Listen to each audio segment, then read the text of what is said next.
Oke, baiklah teman-teman, semeton serang sami kembali lagi di channel INS Production, channel yang mengangkat seni adat dan budaya Bali.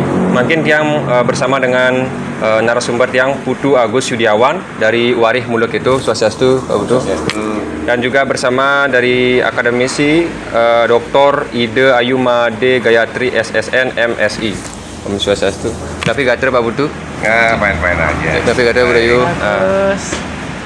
Dia berhubung dia kesini, dia punya pertanyaan dan juga tanggapan, minta tanggapan terkait tentang perbincangan yang terjadi di kalangan masyarakat. Ini yang pertama mungkin yang bertanya kepada Pak Putu. Di masyarakat sekarang kan bingung, termasuk di kalangan atas atau bawah semua sekarang bingung tentang aliran Hare Krishna niki. Nah, banyak aliran di Bali kan, banyak aliran biasanya dari dulu nggak ada masalah. Sebenarnya apa yang menyebabkan kok aliran Hare Krishna ini sangat dicekam secara mendasar ke Pak Putu? Cuman saya tahu saya nggak ada aliran itu yang lain di Bali itu. Oh, cuma Hare Krishna. Ada Hare Krishna, kemudian Sai Baba, Ya, Sai Baba, Brahma Kumaris, kemudian banyak lagi deh, ada sekitar 7 itu sampradaya itu, ya, itu tradisi India dia punya. Dan Hare Krishna ini itu semuanya memang berbeda dengan Hindu Bali. Yang berbeda ya kan? Apanya? Nah, Hindu Bali, saya mau garis bawahi, Hindu Bali ini lahir 1001 sejak Empu Kuturan datang ke Bali, kemudian mengadakan pertemuan dengan para dengan kelompok Bali Age. Kebetulan putranya Siwa Buddha. Yang pertama Siwa Buddha, kemudian Bali Age. Nah, Bali Age ini adalah kelompok masyarakat yang tinggal di pegunungan. Kelompok masyarakat yang tinggal di pegunungan, yang sudah mempunyai satu tradisi, semacam pakem sistem, semacam republik. Itu sebelum Udayana datang ke sini. Sebelum Udayana. Jadi saya sudah punya satu pakem itu. Nah, itu tidak mendapatkan tempat oleh Raja Udayana, sehingga terjadilah konflik, kerusuhan-kerusuhan melalui teror-teror lah, meneror setiap ada keributan. Nah, karena pusing ini Raja Udayana, kemudian dipanggillah minta bantuan kepada Empu Kuturan. Empu Kuturan melakukan pertemuan di Pura Kayang Pura Samuan 3 yang dulu namanya Gunung Buah namanya. Yang dekat Goa Gajah. Iya. Gunung Buah namanya itu. Nah, di situ Empu Kuturan itu mengadakan satu pendekatan sosiologis, kemudian secara holistik juga, sehingga lahirlah cetusan Trimurti Tattva. Pakem Trimurti Tattva. Jadi di situ lahir Kayangan 3. Kemudian lahir Desa Adat. Makanya di Desa Adat ada Kayangan 3. Ini sebenarnya kan Trimurti itu, Brahma, Wisnu, Siwa kan, Trimurti atau Tritunggal, sehingga disepakati bersama hingga lahirlah agama Hindu Bali yang kita anut sekarang. Tetapi juga ada masukan-masukan dari para wiku dan wikaan setelahnya hingga dan yang Wijaya. Nah, inilah Hindu Bali.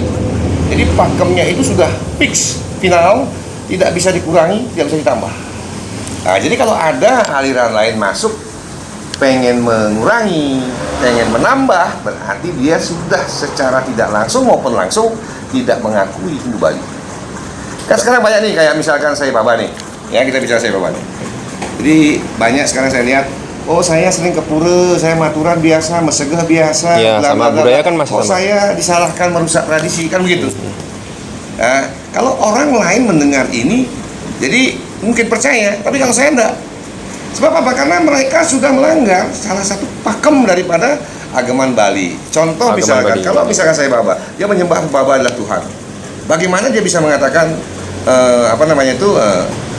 ikut Hindu Bali yang menyembah Ide Sang Hyang Widiwasa, Sang Hyang Acincir dengan banyak namanya Tritunggal, Brahma, Wisnu, Siwa, kemudian gabung dia menyembah Sai Baba, dia menduakan Tuhan.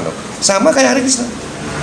Hare Krishna juga gitu, mengkultuskan guru, sistem gurukula, kemudian mentuhankan Krishna.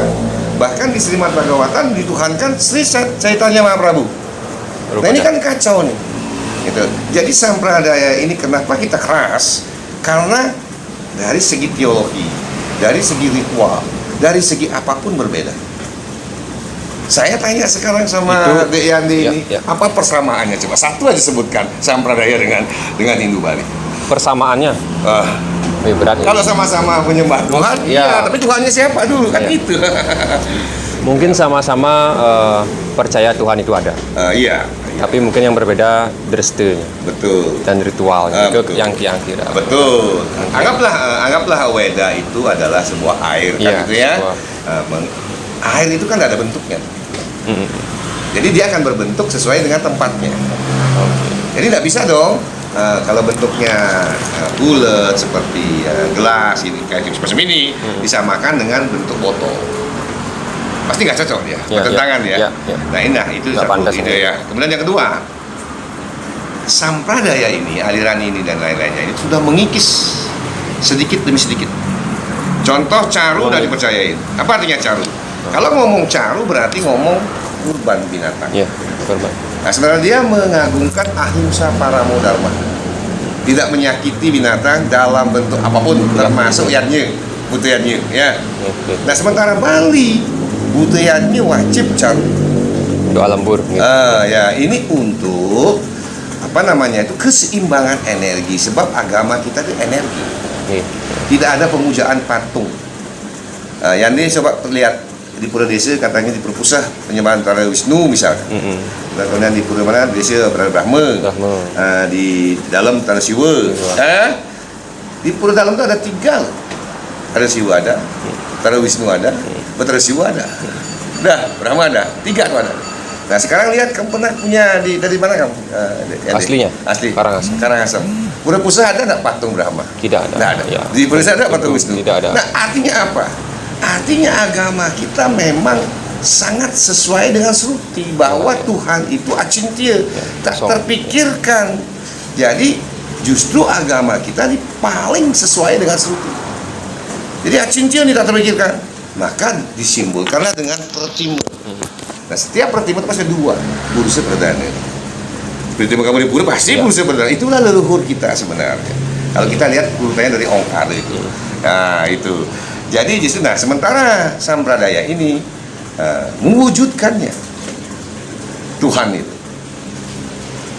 Sri Krishna misalkan berwujud. Saya tanya Mahaprabhu Tuhan, kemudian Sri Krishna Tuhan, bahkan mungkin lagi 100 tahun lagi Sri Prabhupada Tuhan. Kalau kamu ikut Krishna lagi 200-300 tahun, mungkin kamu bisa dituhankan. Kan itu masalahnya tuh. Nah itu satu tuh. Secara teologi udah nggak kena ya. Kemudian mengikis nih. Seperti yang saya katakan tadi, caru nggak ada. Nah kalau mereka besar sampai 40% aja, apa nggak hilang Bali? Apa nggak hilang? Saya tanya. Hilang mungkin tidak, tapi budayanya mungkin hilang. Gimana nggak bilang? Dari mana kamu bisa bilang nggak bilang? Pulaunya mungkin tetap. Gitu. Nggak bisa. Pulau maksud saya tradisinya hilang nggak? Ya, ajaran kita hilang nggak? Hilang. Tetapi menurut Raja Purana Busaki jangan salah. Kalau ini sampai hilang ageman Bali hancur loh. Bahkan kalau mitosnya saya katakan ya, kalau Bali hancur, dunia ini hancur. Kalau kita mau ngomong lebih yang gaib lagi itu Padma itu. Jadi memang seperti itu. Jadi agama kita justru agama yang betul-betul lengkap, sangat detail diterangkan dengan simbol-simbol. Seperti Pura Pusaki misalkan ada ruang kosong di atas. Di bawahnya tuh ada pelinggih kiwa tangan, betara puncak, betara penem. Itu Purusa Perdana. Nah kemudian turun lagi mana ketiga tuh ada pelinggih Ratu Ayu Magelung dengan 3 tumpangnya tuh. Nah itu ada Satwika Raja Setamasa itu. Budi Ego Manah di situ. Di sebelahnya pasti ada juga Purusa Ida Sanyang Wisesa. Turun lagi mendapat tuh ada Linggayoni di situ. Dimulai penciptaan, begitu detail diterangkan, simbol semua. Sehingga bawahnya lagi, nah itulah kehidupan seperti kerajaan Niskala lah. Ada Betara Lingsir, ada Penyanding, ada Pura Pekiduling Kretek, itu semua ada Ulun Danu, Ulun Kulkul, kemudian ada Pura Pura Gelap, ya. Nah itu itu 4 tuh aksara itu sabata a ing di tengah. Itu penataran tuh ya, terus secara keluar. Kemudian penyandinya siapa? Pura Penyarikan. Kemudian Pura Ratu Bagus, Pandai, Ratu Pasak. Kemudian Ratu Dukuh. Nah, ini penyanding daripada yang tadi itu. Sebenarnya enggak ada pura klan di situ. Semua orang Bali wajib sembahyang semua. Nah, hari ini kan klan itu. Iya. Orang Pasak ke Pasak, orang Pandai ke Pandai. Enggak seperti itu. Itu hebatnya Hindu Bali itu. Jadi jangan mereka yang tidak paham ajaran Hindu Bali yang melihat sebelah mata dikira Banten itu boros apa, padahal Banten luar biasa. Setiap jengkal, setiap tampilan daripada atribut Hindu Bali itu semua ada teologis. Segi 4 misalnya Kacanang, ruang itu nggak ada bunder tuh, windu itu bunganya 5 itu Sabang Tanganging tuh. Kalau orang ngerti, ada segitiga tuh poros 1. Nah itu lambang Pancamabutu Agni. Kalau ngerti itu, jadi gak usah kamu belajar Weda. Makanya leluhur kita ngasih Hindu Bali itu sejak Samuan 3. Ini loh Bali buat kamu nih, gitu loh. Ini loh ajarannya.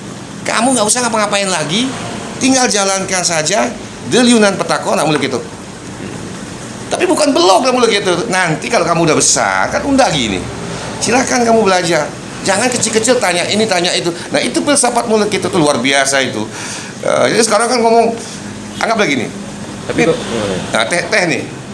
Ini agama kita nih dikasih ini. Tadi kan ada es, tadi air, ada gula, ada. Kamu tinggal minum aja.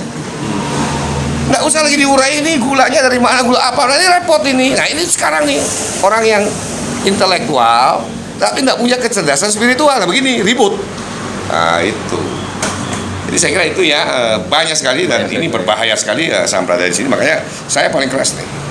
Riwayat mulut itu. Maka siapapun mencoba opini dengan Weda gitu di mana di media sosial dimanapun saya pasti counter. Nah main-main gitu ya. Coba yang dari sisi Budayu dulu. Oke. Apa pengalaman mungkin bisa di-share? Oke. Bicara konteks sampradaya. Jadi saya itu kan sangat filosofis dan teologis.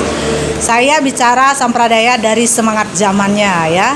Jadi yang pertama kita harus tahu dulu konteks sampradaya dari versi PHDI. Jadi menurut saya keputusan PHDI untuk memasukkan sampradaya pada pasal 41 AD ART itu adalah kekeliruan yang sangat fatal. Karena di situ argumentasi PHDI itu sangat lemah dengan mengatakan sampradaya adalah bernafaskan Hindu. Ini kan argumentasi bernafaskan Hindu itu tidak kuat ya. Apa dasar PHDI mengatakan itu bernafaskan Hindu? Apa nafas Hindu itu? Kan demikian. Jadi kalau kita membuat suatu keputusan hukum kan tidak boleh multitafsir. Ya, keputusan PHDI untuk memasukkan sampradaya dalam pasal 41 AD ART adalah kekeliruan yang sangat fatal. Dan itu harus diluruskan oleh umat Hindu seluruh Nusantara. Kenapa demikian? Pertama, kita harus mengerti dulu konteks sampradaya dalam semangat zaman hari ini ya. Jadi sampradaya itu adalah suatu ideologi. Suatu organisasi, ideologi dan organisasi transnasional. Jadi ideologi dan organisasi transnasional ini di luar negeri dia tumbuh bisa dalam bentuk perusahaan, tapi lebih banyak muncul dalam bentuk berjubahkan agama. Karena agama dinilai sebagai tools atau instrumen yang sangat soft, yang sangat gampang digunakan untuk mempengaruhi masyarakat. Itu yang pertama dulu kita tahu dulu bahwa satu, PHDI melakukan kekeliruan terhadap masuknya sampradaya dalam konteks ADART mereka. Yang kedua, sampradaya adalah ideologi dan organisasi transnasional. Ideologi dan organisasi transnasional itu adalah ancaman bagi negara bangsa yang namanya NKRI dan ideologi Pancasila. Mengapa demikian? Karena ideologi ini membawa agenda dari negara-negara dari mana mereka datang. Mereka masuk menggunakan jubah agama dengan marketing religionnya yang tentu semua agama menawarkan surga. Semua agama marketing produknya adalah kebaikan. Ya, jadi mereka menggunakan fraternality ya, persaudaraan, kasih sayang, itu kan jargon yang digunakan untuk menarik simpati publik secara luas, kan demikian. Itu jargonnya, tapi fakta realita yang terjadi kan tidak seperti itu.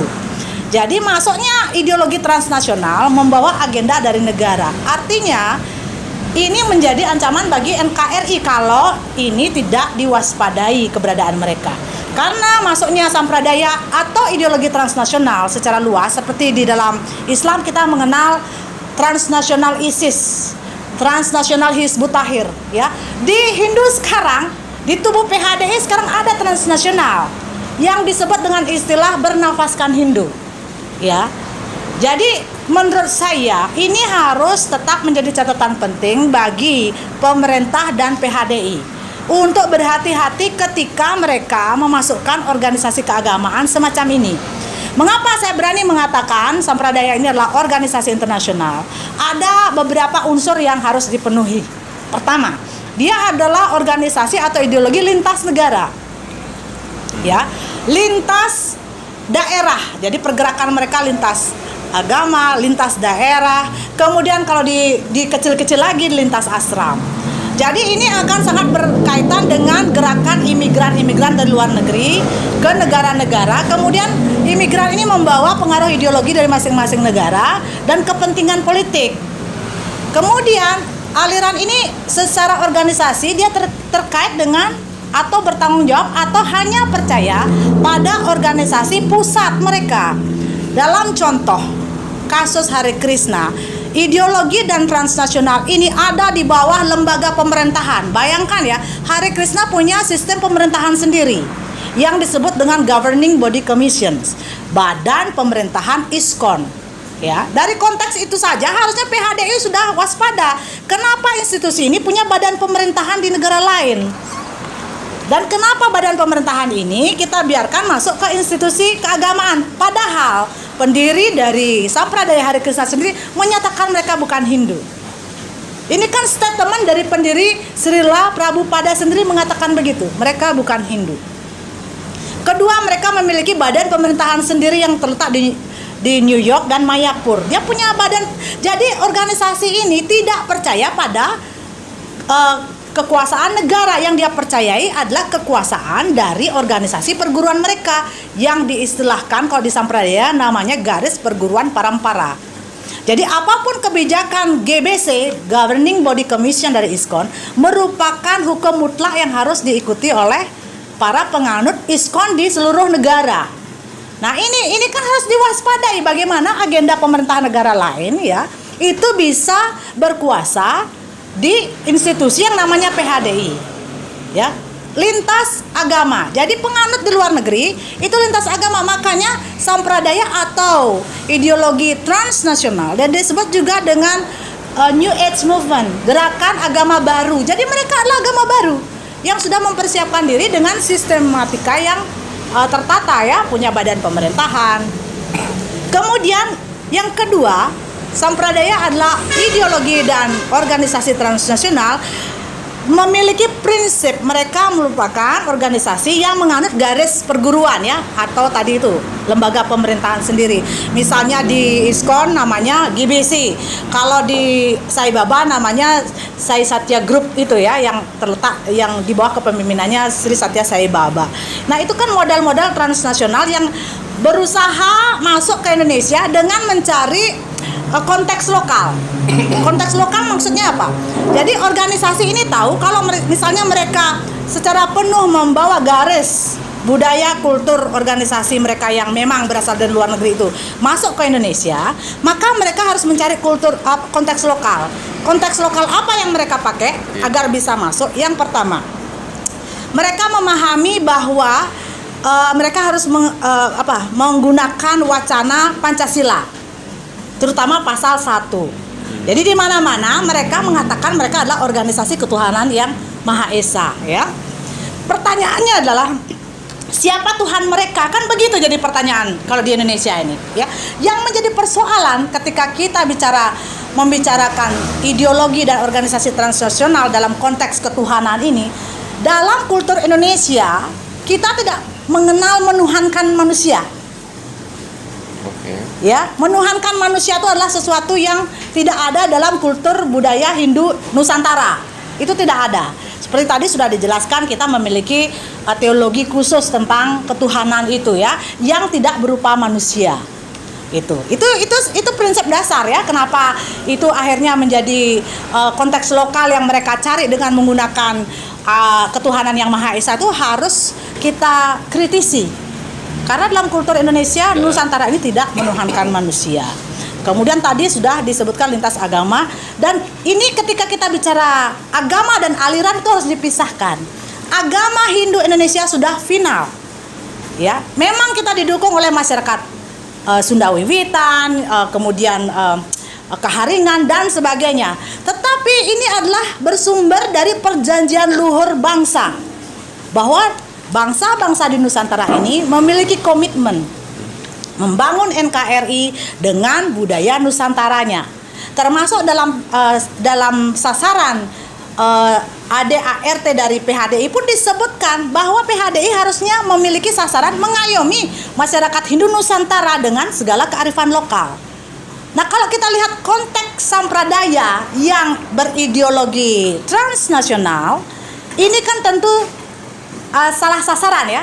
Jadi PHDI telah memilih sasaran yang salah dalam pengayomannya. Harusnya PHDI itu mengayomi masyarakat Hindu Nusantara dengan berbagai ragam kulturnya, bukan mengayomi organisasi ideologi transnasional yang tidak mengakui dirinya sebagai Hindu. Dalam kerjasama PHDI, di situ yang termasuk dalam konteks sampradaya itu termasuk agama Sikh, agama Sai Baba, ISKCON. Nah, bagaimana mungkin organisasi seperti itu yang memang jelas-jelas di Google dalam pernyataan perguruan mereka menyatakan mereka tidak Hindu. Ini adalah kekeliruan yang fatal yang dilakukan oleh elit-elit PHDI ya. Yang saya sesalkan, di elit PHDI itu ada tentara ya, jenderal yang harusnya paham betul ini. Bahkan Pak WWBT ini salah satu sekarang jabatannya ini Pancasila. Pancasila ya, dia pengayom memberikan pendidikan Pancasila. Tentara yang harusnya paham resiko ketika kita menerima organisasi ideologi transnasional ini membahayakan NKRI, membahayakan ideologi. Mereka masuk lewat agama dan mengikis kultur identitas budaya. Salah satu cara mengikis identitas budaya dengan cara menyeragamkan praktek keagamaan Hindu yang ada di Indonesia dengan mengatakan kita harus back to Weda. Ya. Sementara kultur budaya Hindu Indonesia inilah kultur budaya Nusantara. Yang kedua lagi, mereka kelompok ideologi transnasional ini selalu menggunakan kata kebinekaan. Kebinekaan Tunggal Ika sebagai alat untuk menyerang masyarakat Hindu yang memperjuangkan identitas dan praktek keagamaan mereka sebagai intoleran. Sekedar catatan ya, Bhinneka Tunggal Ika itu didirikan bukan sebagai uraian kata-kata tanpa makna. Itu adalah hasil perjanjian luhur bangsa-bangsa. Bangsa-bangsa itu siapa? Ya suku bangsa Bali, bangsa Sunda yang bersepakat untuk mendirikan Hindu yang kita kenal dengan lembaganya bernama PHDI itu sehingga bisa diakui di negara. Nah, kontribusi sampradaya ini dalam proses itu tidak ada. Jadi dia tidak menjadi bagian dari kebinekaan itu. Ya, Bhinneka Tunggal Ika itu adalah milik suku bangsa-bangsa yang ada di Nusantara ini. Inilah yang disebut dengan perjanjian luhur bangsa. Ya, kontribusi sampradaya dalam hal ini tidak ada dalam konteks. Jadi ketika mereka menggunakan kebinekaan itu sebagai isu untuk menyerang masyarakat Indonesia yang beragama Hindu terkait dengan penolakan terhadap sampradaya, ini keliru. Jadi itu perlu diluruskan. Jadi ketika mereka menggunakan kata intoleran pun itu tidak tidak relevan. Mengapa kita disebut intoleran padahal masyarakat Hindu yang bergerak hari ini menolak sampradaya adalah masyarakat Hindu yang menjaga nilai-nilai kultural bangsa. Ya, menjaga negara ini dari radikalisasi, fundamentalisasi agama. Ya.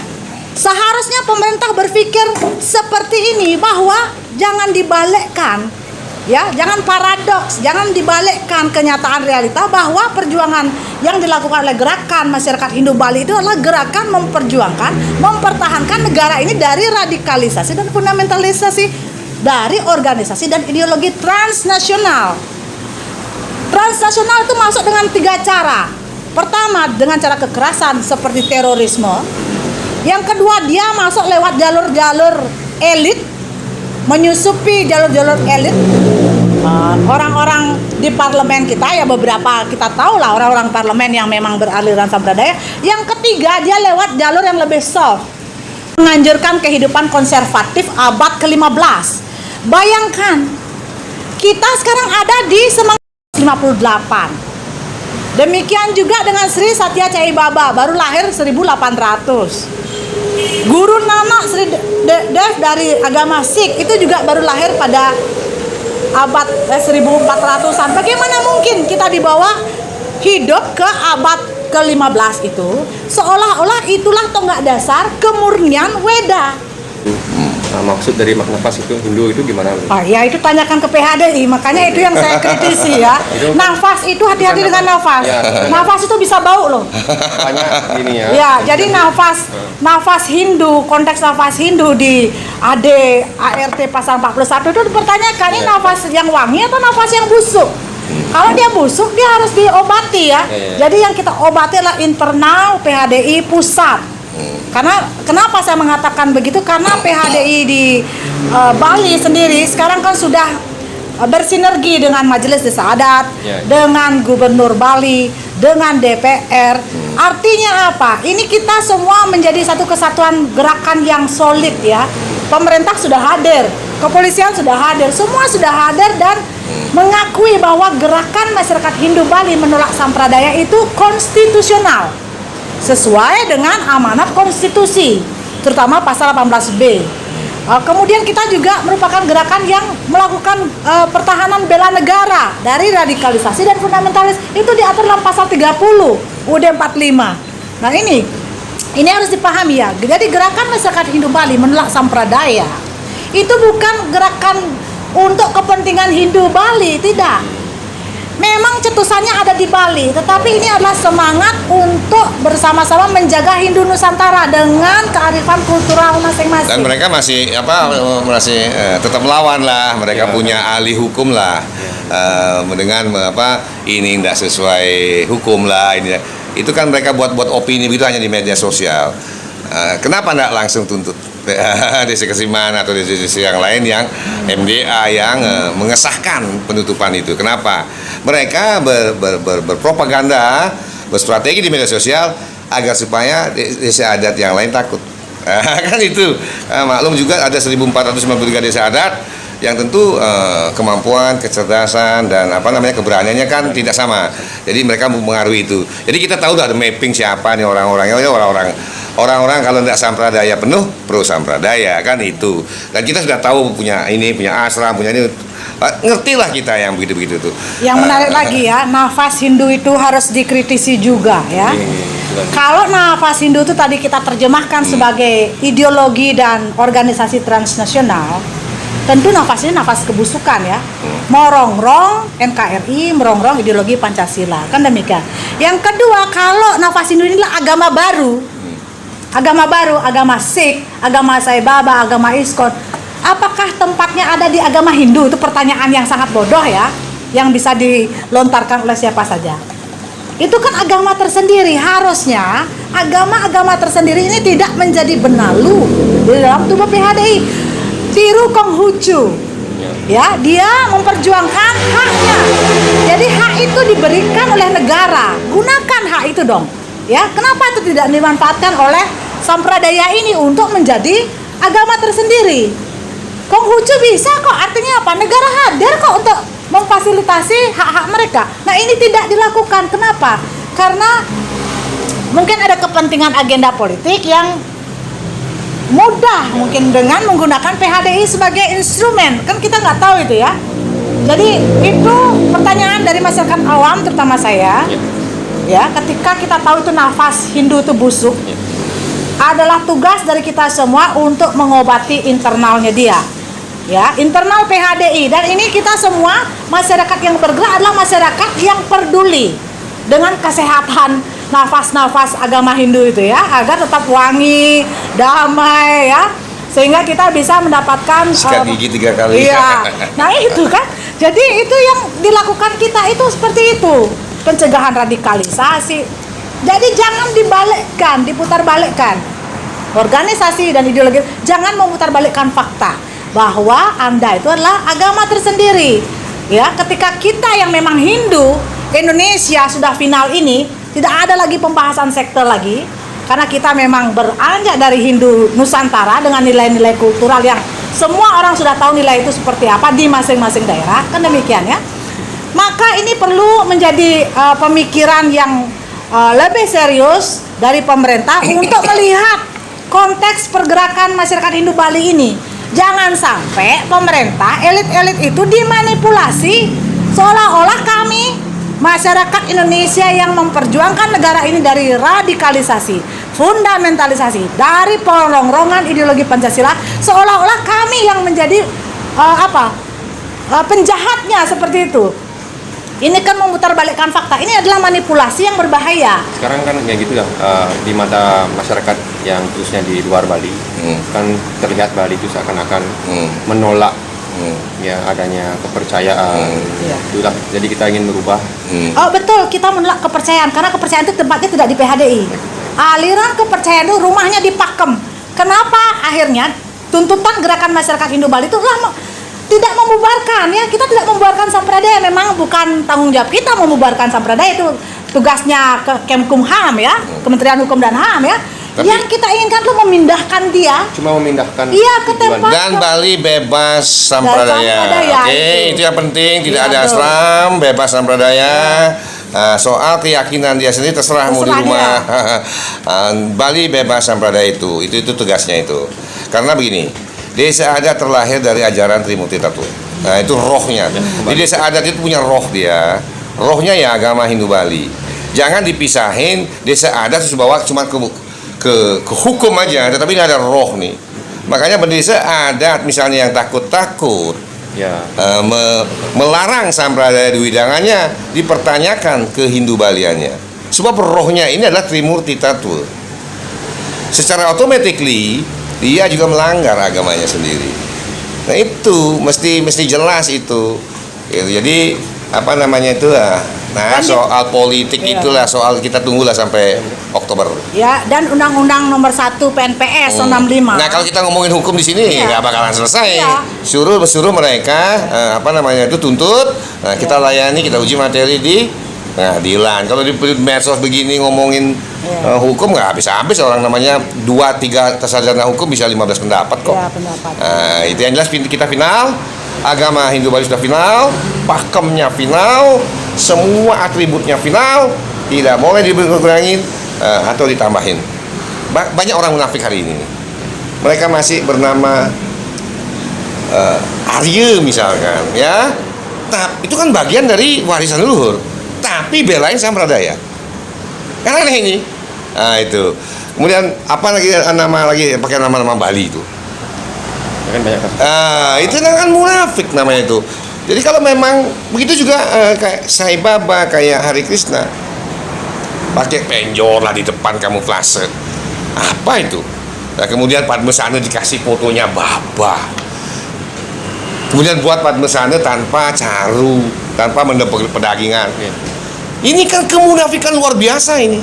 Dan itu penistaan agama. Kalau Tuhan misalkan ikut campur urusan manusia, udah dikemplang dia itu.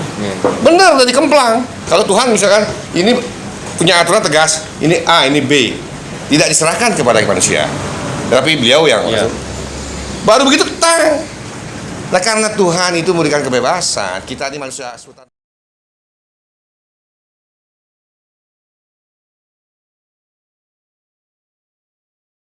Seluruh Bali berani mengambil sikap karena Anda sudah dipilih sebagai pemimpin ya. Pemimpin itu kan harus menegakkan dharma agama dan dharma negara yang sudah diwariskan.